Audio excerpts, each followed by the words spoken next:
To get better at playing the saxophone, or any instrument for that matter, you have to learn scales, but memorising them is one thing that loads of people struggle with.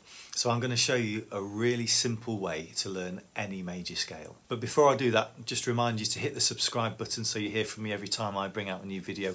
And if you haven't been to the Saxophone Studies website yet, then do. There's a link underneath this video that will take you right there. A lot of you will already know me, but for those of you that don't, I'm Matthew Smith. I'm the founder of Saxophone Studies, and I've been a professional musician for over 20 years now, and all of that time I've been teaching and helping other people to learn to play the saxophone. And that's what Saxophone Studies is all about. So head on over to the website and you'll see a wealth of learning information for you with your saxophone playing.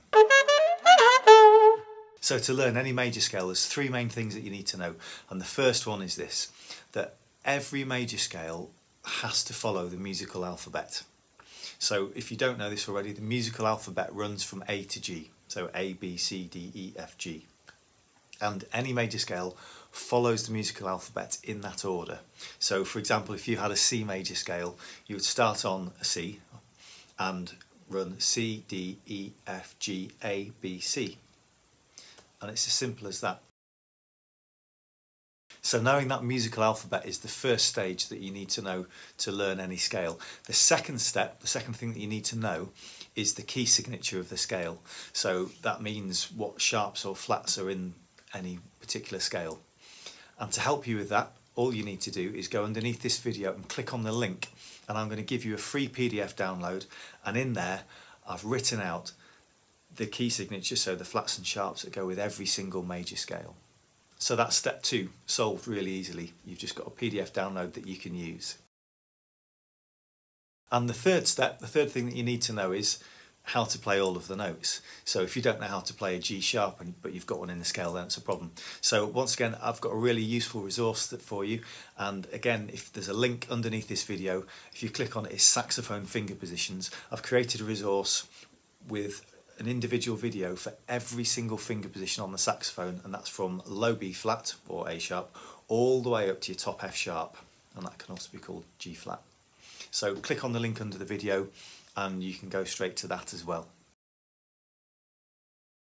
So that's the three elements that you need to know to be able to play any major scale: knowing the musical alphabet, knowing what sharps or flats are in the scale, and knowing how to actually play the notes on the saxophone. So let's try this with some examples, and let's start with E major to say.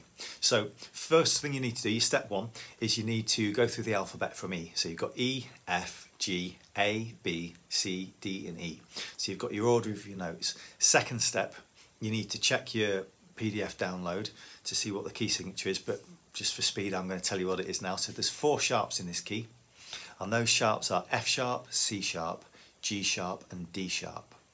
Now you may be thinking that's a bit of a strange order that I've given you these sharps in, because it's not the order that they appear within the alphabet. But the reason I've given you those sharps in that order is that that's the order that they appear on sheet music or written down on the stave, and it looks like this. So you know the order of the notes within the alphabet, and you've now got your list of sharps. So now just before you do anything else, just think through the scale again and apply the sharps. So you've got an E, your next note is F, but now you know you need to make it F sharp.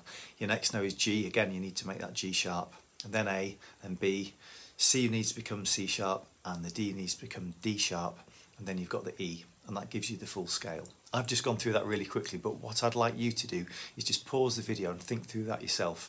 It's really, really useful to not trust what I'm telling you, and what I mean by that is you need to check it, because if you can't work it out yourself, then you've not really taken the knowledge in.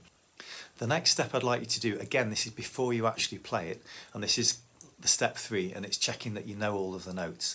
So think through the scale again, in the order of the alphabet, applying the sharps, but this time do the finger positions on your saxophone. Don't blow down it, just do the finger positions. So you know you've got your E. Well, hey, tell you what, I'll grab a saxophone. So you've got your E, and then you're going up to F sharp, and then you're going to G sharp, and then you're going to A, and then B, and then you've got your C sharp, no fingers, just hands, and then you've got D sharp, and then the E. and the D sharp and the E are with the octave key. Okay, so work through the finger positions a few times until you're comfortable with it and you're happy with what you're doing. And then you've gone through your 3 steps, working out the scale, working out the key signature, sharps in this case, and then you've practiced the fingers. And as I say, if you're not sure what any of those notes are, you can check out the finger positions course in the link below. And then your final step is to play it, and hopefully because you've gone through those steps, when you play it, you're going to get all of the notes right. But a final thing that I'll throw into when you do play it for the first time, and this is to make sure that you get the notes right, is that when you play each note, don't move off it until you know what your next note is going to be. So when you play your E, your first note, as you're playing it, think about what the next note in the alphabet is. Is it sharp? And when you work that out, think about where your fingers go and then play it. And then keep going in that way. So you never move off a note until you know what your next one's going to be. If you can't work out what your next note is, then you can just pause and work it out. And you know, even if you just put your saxophone down and give your brain a rest and try it again. If you can go through this process of always playing the correct notes, then you are learning them correctly and they're going into your head much more quickly. If you start on the scale and you just run up the notes and you get some of them right, some of them wrong, what you're doing then is you're learning the mistake, and it's much harder to undo the mistake and unlearn the mistake and then learn the correct notes than it is to just learn them correctly to start with. And I know that when you first start using this method, it can be a bit slow and it can seem a bit laborious, but I absolutely promise you, if you use this, you will learn your scales much more quickly and you'll save loads of time. So let's put this all into practice in another key then. So we've done a sharp key, let's do a flat key. Let's try, for example, A flat major. So A flat major, again, step 1, do the alphabet. You start on A, so you're going to go A, B, C, D, E, F, G, A. Then you need to check your key signature, find out what flats are involved. You'll check your PDF download, but I'll just tell you now for speed. So you've got 4 flats, and those 4 flats are B flat, E flat, A flat and D flat. And once again, I've given you them in the order that they appear on the stave, and that looks like this. Stage 2, now you've got those flats, you need to just think through the scale again, think through the alphabet again and apply those flats. So you've got A flat as your first note, you need to have a B flat, then a C, then a D flat, E flat, F, and then the top note, the A flat. And then your third stage, you need to run through the finger positions again. So starting on A flat, which is the same as G sharp, but you call it A flat. And then you're going up to B flat, and then you've got a C. Then you've got a D flat, which is the same as C sharp, jazz hands. Then you've got E flat, and then an F, and then a G, and then an A flat. And once again, you run through that stage until you're comfortable with it and you know that you're getting the fingers in the right place. And then when you've done that, you can try playing it. But once again, use that method of play your note and don't move off it until you know what the next one is. And if you can't think, pause, work it out, and then move. A really important thing that I need to tell you at this stage is that within your major scales, you cannot have 2 of one particular note.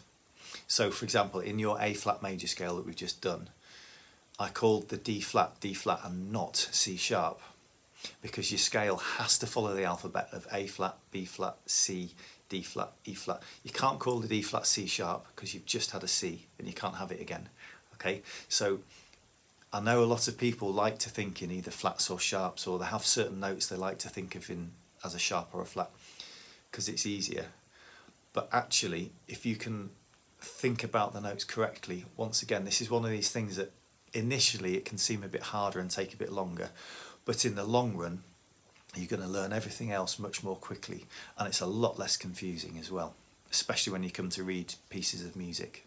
So there you go, that's a method for learning any major scale, and it's a very simple method, and if you follow it you will learn your scales much more quickly and you'll find it much easier to memorise them.